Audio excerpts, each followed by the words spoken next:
Magandang araw Karios. Ito na po, dumating na po yung aking parcel, no. Ang bilis-bilis lang.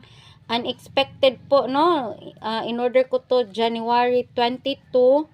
Tapos ngayon January 27 nandito na po, no. So, mabilisan lang.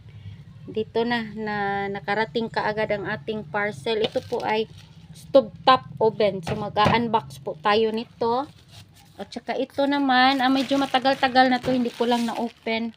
Ito po ay dish liquid detergent, no. So for family use lang po to, hindi to for business, but mayroon to kung may gustong magtinda ng mga ganito, pwede kayo nandyan sa online. Nadaanan ko lang to sa Facebook so less than a week din dumating sa akin to, no, mga 6 days or 5 days ata naka-arrive kaagad. At saka ito naman ang aking electric scooter. So, yan ay papa-assemble natin kasi hindi po ako marunong mag-assemble, no? So, ito po yung mga kaganapan.